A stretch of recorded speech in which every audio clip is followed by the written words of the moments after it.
I am Lorenzo Vaughn, coming to you live from Marcus Garvey Park. Good day, Harlem.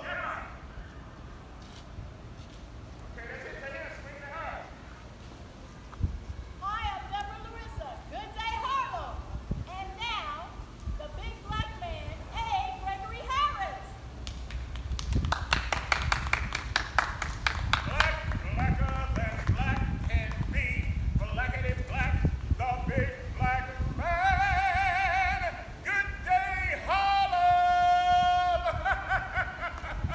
It's Harlem Week right here at in Harlem, everybody. I'm Arnold PInnix, a.k.a. Gregory Harris, the big black man, and we welcome you to Good Day Harlem. This is Marcus Garvey Park. This is actually the Richard Rogers Amphitheater, where they have all types of programs. We have opera, jazz, we have everything that you might want to know. But it's Hump Day here in Harlem, so Wednesdays we're going to be doing Hump Day, and we're going to get you over the hump, as they say, right here in Harlem. So Deborah, this is Deborah Larissa. Deborah, how you doing, everybody? How you doing, Deborah? Okay, so sit down. Let me talk to you. You can come on up here now. Deborah and I go way back. So I decided to make her my Ed McMahon, all right? But so I guess, should I call you Edna? Edna McMahon? Deborah, tell us, so Deborah and I have been knowing each other for over, how many years, 20 years? At least 20 years, Deborah and I I've been rolling with Deborah. But she plays Karen right here in the Marcus Garvey Park. Now, you're a part of something that's really big. Here's my picture.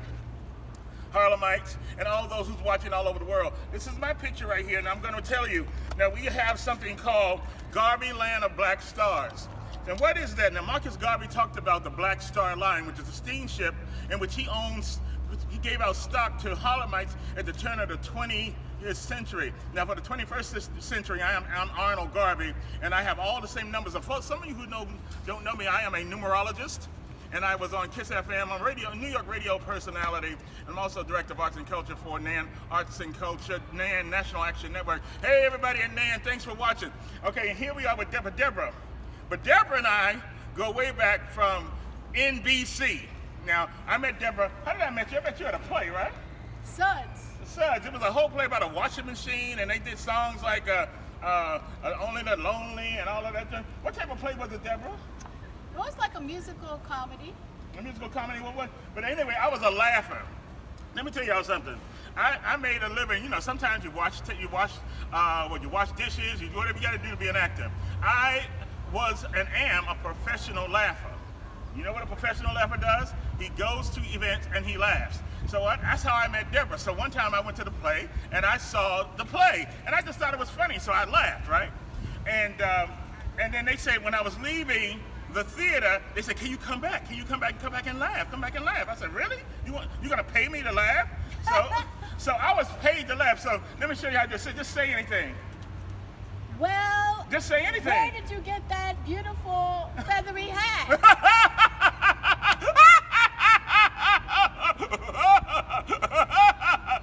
On cue. You understand? So I could laugh.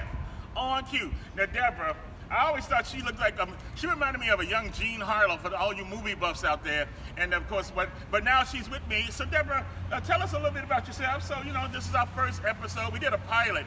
Actually, we did a pilot on Marcus Garvey's birthday, which was August 17th. Okay, there it is, August 17th. And so we walked through the park, and this park is filled with historical figures. Before we started, you saw an actor portraying Bumpy Johnson, right? And Bumpy Johnson was a known gangster in Harlem. And we're going to talk more about him, and we're going to talk to the actor portraying Bumpy Johnson later on in the show. But Deborah, tell us a little bit about yourself. Where are you from? You from Clearwater Beach, Florida? I'm from Clearwater Beach, Florida. I worked in an orange juice factory, but I got canned when I couldn't concentrate. Go. See, I'm laughing on cue. Go. Okay, so when you say you're a cougar? Oh, well, you know, I'm an older woman now, but I'm not worried about reaching menopause. You know what? I know what menopause means. What does it mean? Men, no pause. Men, no pause. Deborah, so Deborah, you know, how did you get started in comedy? Tell me about all of this. Well, I just did a lot of free work, and then eventually I made Caroline Film Festival's Funniest New Comics. What does that entail? What did you do to get that? Oh, I had to wait in line for a long time and get carbon monoxide poisoning, and then stand in front of some people I didn't know.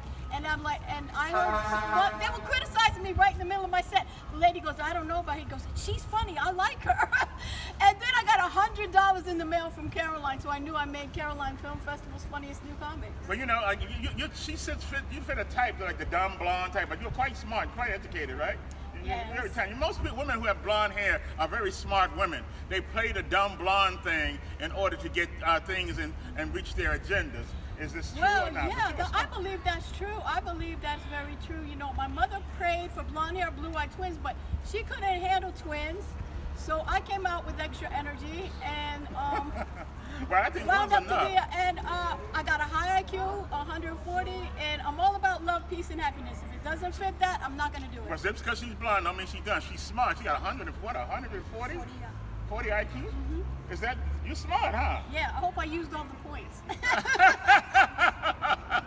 Okay, well, you know, one of the things that we do, we have a history. This park is full of historical figures, and to tell us more about that, we have, you know, it's time for Jesse to run. So, you know, he's going to give us all the points about Black history and everything of that nature, so we can let us know who's coming today. So it's time for Jesse to run. So let's get it done. Run, Jesse, run! Come on, Jesse, run, Jesse, run.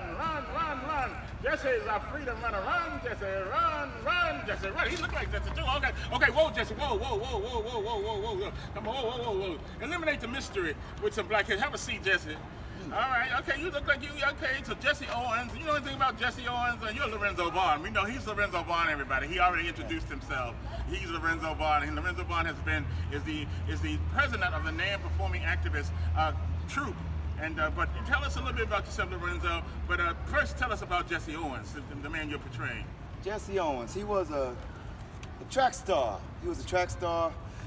He had his bouts with Hitler. They didn't like us, you know, being winners, and because they thought Hitler thought that the Germans were the superior race. So when Jesse Owens ran and took home the gold medals, you know, he was very upset with that. So, you know, he achieved many goals of being a winner. You know, we did this sketch at National Action Network Saturday morning rally. That's every Saturday from 11 a.m.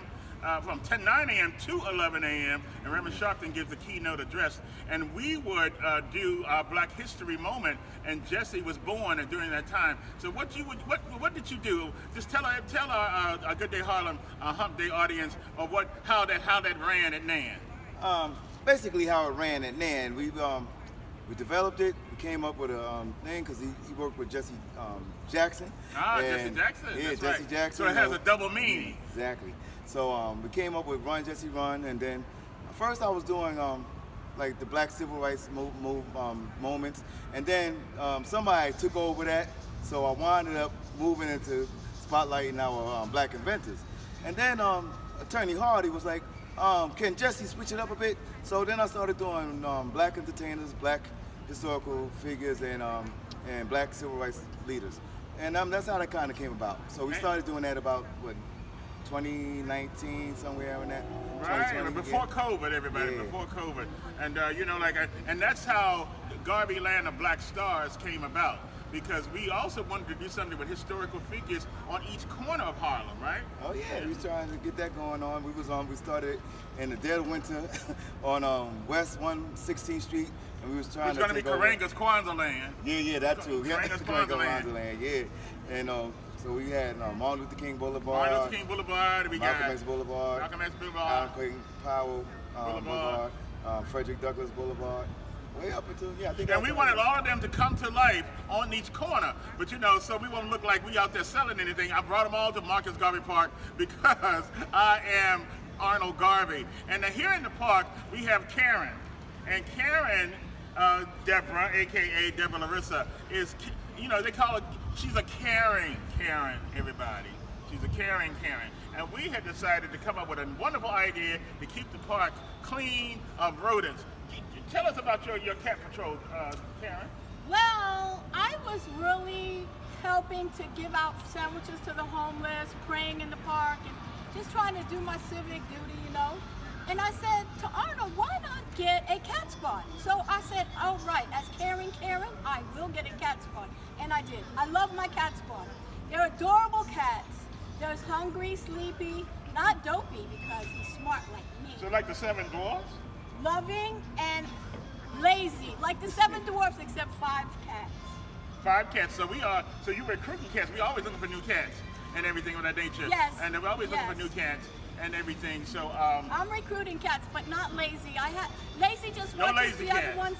Lazy watches Hungry, and all of them go after the rats and kill them for the people to be safe in the park. And Lazy just sometimes they bring Lazy a rat and he eats it and he gets a free meal. and rats and he eats it. Well, you know. That's steak to them. That's steak. Well, you know, I saw on YouTube, guys, that I saw a girl with a spear, and she had little mice on it, and she was eating them like they was like shrimp. Okay. That's a fear factor moment. So you know, I don't know, but obviously she was from another country, okay? Because I guess if I grew up eating rats, I would eat it too. Because you know the people in China, they eat rat, right? They eat rat, they eat dog. And you know, here in Harlem, the reason why we ate the pig is because, you know, they from the rooter to the tutor was because that's what they gave African Americans during slavery times. So we was able to make it a delicacy like chitlins and hog head cheese and country ham and every part of the pig. You know, I know about it because I'm from North Carolina. For those who don't know, I'm from North Carolina, and I was discovered by Reverend Jesse Jackson and brought to New York as a comedy writer for Saturday Night Live, and that's how I got to NBC. And I wrote comedy sketches, and I moved on as an intern for the Cosby Show, the infamous Cosby Show. You know, Bill. Listen, let me tell you something. Bill would always look over my shoulder and say, "Why are you on? What you doing? What you doing?" And I would say, "I'm trying to learn from you, Mr. Reverend Cosby." But obviously, I didn't learn a few things. The things I'm so glad I didn't learn. Like how to put a blue pill in somebody's drink. Oh, I didn't do that. I just take vitamins. So anyway, and that's it. I used to sit beside Camille Cosby and everything, and Bill would always say, "Cause I couldn't say nothing. He was a star, you know. This was the late '80s." So he would say, "Oh, what you doing? Sit beside my wife. What you doing? Sit beside my wife." And I just sit up there, just sitting like that, like I dare not say anything, cause they'll put me out. So he had to be the funny one. But look how you like me now, Bill? How you like me now? Well, now you can make him laugh. You can make him laugh between the bars. You know, like I said, you should have done what you did, Bill. You know, I don't care if you did, it was consensual. You had a beautiful wife named Camille Cosby at home with some beautiful children. And so, no. I know you from the hood. I know you from Philly, from the hood. But you know, you don't do that to Camille, because Camille is and was a very beautiful woman. And like I said, she deserved better. So I'm going to say that right here on Good Day Harlem. So have a good day, Mr. Cosby. Okay, Yeah, so Jesse. And don't underestimate your older wife. Because That's right. a cougar is just as sexy as a cuddly kitten. People call me a cougar.